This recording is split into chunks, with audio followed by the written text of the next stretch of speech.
Hello. This is a recorded version of a talk that I gave at the Technology Council of Central Pennsylvania's Central PA Innovate conference. The title is The Future of Affordable in-the-Round Exhibition of 3D Digital Artwork. I want to start by introducing myself. My name is Ellie Cochran. I am a digital creative and design thinking generalist. I tend to work at the intersection of art and technology, which is a lot of what we're going to be talking about today. I'm the founding designer of the award-winning Ellie LLC, and I'm a freelance creative director. I'm also an adjunct professor for the graphic design and animation and game art tracks at Pennsylvania College of Art and Design. You can find me and my work at ellie.online, and you can email me at ellie.online. So today I want to talk about art. Specifically, I want to talk about sculpture. Sculpture is one of the fundamental forms of human creative expression for as long as humans have been creating art. In fact, one of the earliest known pieces of Neolithic human art is a sculpture, Venus of Urbino. Sculpture has been used to tell the stories of humanity for millennia, and the same is true today. Now, digital sculpture plays an enormous role in a number of the media and entertainment that we consume. Digital sculpture is a pivotal part of a lot of industries. Animation, of course, TV, movies, video games. Basically, if you've interacted with any kind of entertainment in the last couple of decades, chances are pretty high that you've been admiring character sculpture, environment art, and other forms of three-dimensional digital sculpture. But one of the fundamental ways that we interact with sculpture, one of the things that defines sculpture as its own art form separate from, 2D art forms like painting or photography, is that sculpture can be viewed in the round. Now, this is an art term that literally means you can walk around the piece of art, and by walking around the piece, your understanding of its form in three-dimensional space can change. And this is actually really important, as we can see from this example of a bust of Nefertiti. In the first two images, we see Nefertiti from the front and from a three-quarters perspective, but neither of these photos really captures the contour of how far back Nefertiti's crown goes. You can see here in the third image. The counterbalance, the weight distribution of this sculpture in space feels almost impossible, given the tiny little neck and shoulder area. It almost makes the bust feel like it's floating. It's a really interesting effect, but you wouldn't be able to see it if you were just looking at photographs of the bust, because in the round visibility is an intuitive way for people to connect with the sculpture on an emotional level, and it's a key aspect of viewing sculptural art. But when you're creating sculptural art, digital sculptural art, I should say, a lot of the time you're doing it on a screen like this. And, you can rotate the sculpture around, and you can put it on a lazy Susan, so it's automatically rotating. But if you take that to a gallery setting or a trade show setting or even just a presentation, and you try to engage with this piece of digital sculpture in the round, you're going to have an experience like this. And this does not promote an intuitively engaging experience with a piece of art. So basically, my idea here is that exhibition of digital 3D sculpture is generally limited by the nature of screens, right? And this is a problem that we see in a lot of places, not just galleries and trade shows, but also in arts education. When you're learning about art history, talking about sculpture, a lot of the time you're going to be shown photographs of a sculpture on a screen. We'll come back to that later. So screens are flat. It's a primary characteristic of a lot of screen technologies. But we live in the future, so technology probably has an answer, right? Well, of course it does. In fact, there are a number of different options that we can choose from to potentially solve this problem. In the top left, we've got one great example. This is a virtual reality head-mounted display. And these actually work really, really well for digital sculpture because you can actually do the sculpting from inside of that VR headset. And then when you're done and you're ready to display it, you can just have someone put that headset on and they can have that intuitive experience of physically walking around the piece and getting that intuitive connection with the form in space. So that's one option, and it's a good option. There's also, in the lower left here, you can see this sort of prism-shaped display, rectangular prism-shaped display from a company called Looking Glass. Now, Looking Glass has a really great product. It's really cool. They've got a fairly wide axis on which you can view the screen, and they're using a lenticular lens technology so that when you view it, say from the left side, you see the correct perspective of the 3D model that's being shown on the screen. And you view it from the right side, your perspective changes. You don't need any glasses or anything. It's actually really magical, and if you have the opportunity, it's really exciting to try it out. And on the right here, this is a classic. We have a Pepper's Ghost illusion. Now, this has been a solution for creating this kind of holographic or semi-transparent kind of experience for decades and decades, right? This is a pretty old one. And it works in a pretty straightforward way. You can see in the sort of black container that this triangular prism is in, there's this overhang above the triangular section, pyramidal section. There's actually a screen in there.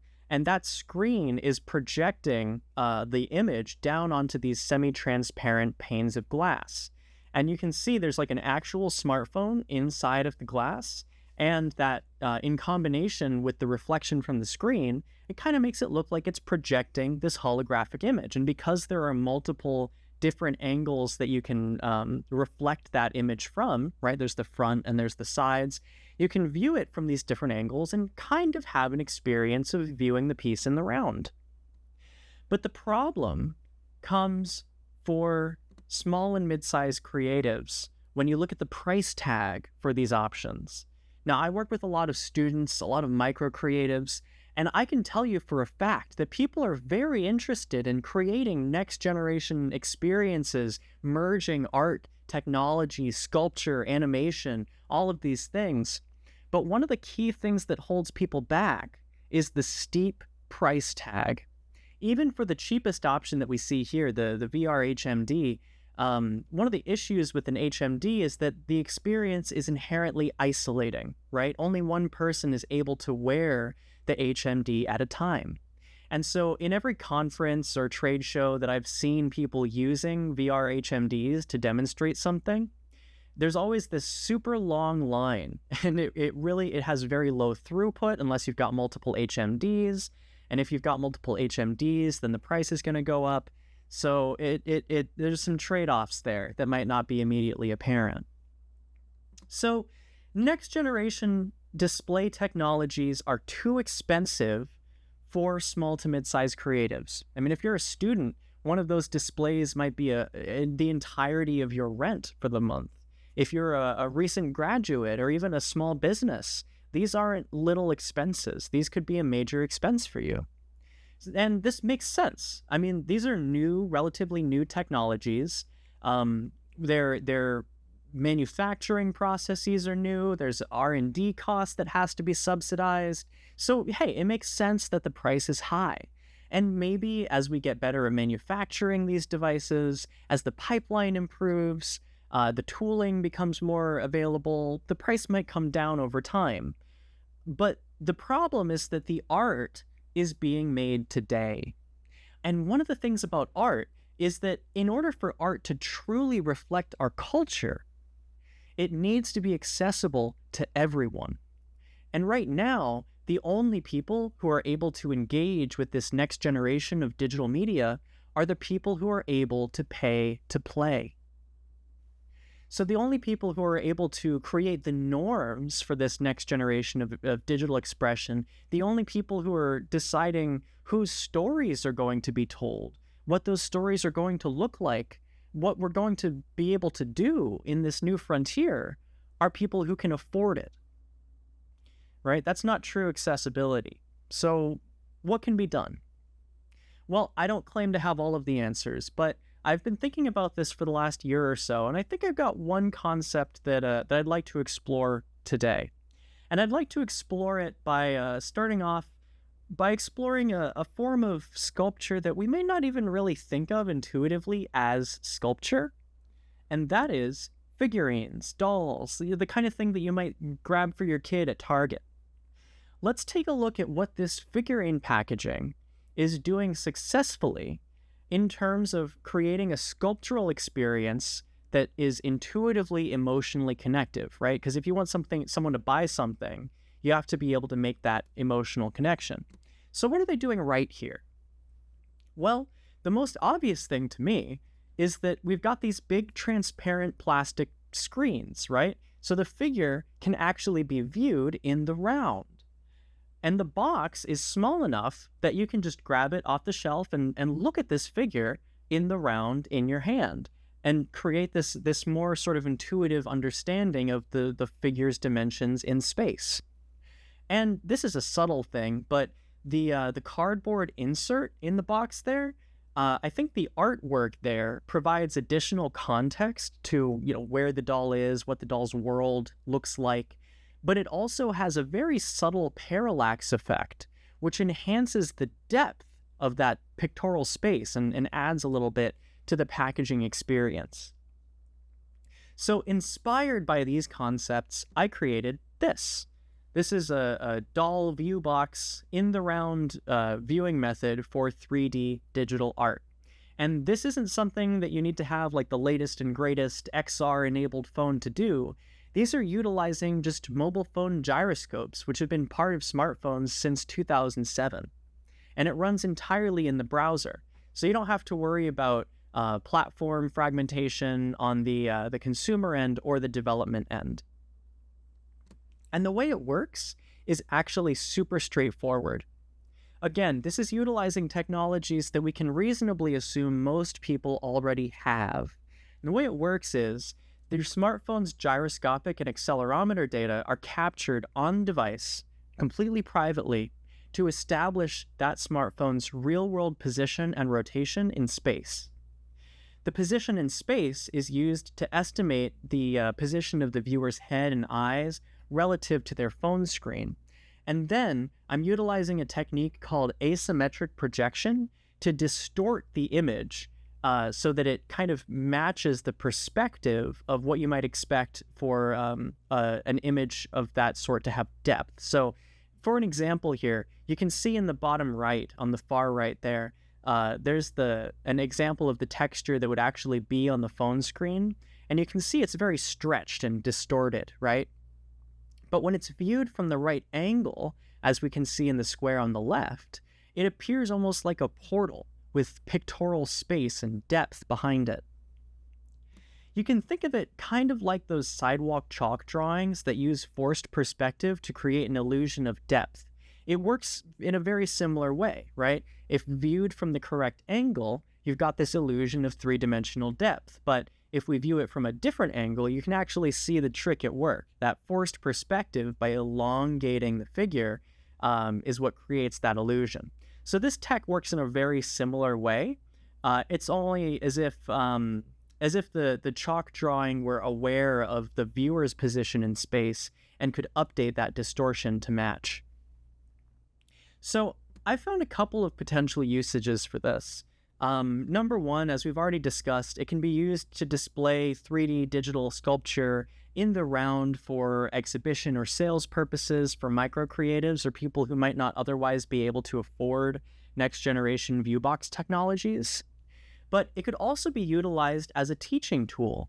Something that I've noticed in art history when teaching about low-relief sculpture is that a lot of the time, in fact, I'd say all of the time, except for physically going on field trips and things, when low-relief sculpture is being taught, it's in the form of photographs of the sculpture. And you can see an example up in the top right. This is a low-relief sculpture, meaning it's like a sculpture that has very little sculptural depth. You usually see these in, tablets, slates, architecture kinds of situations.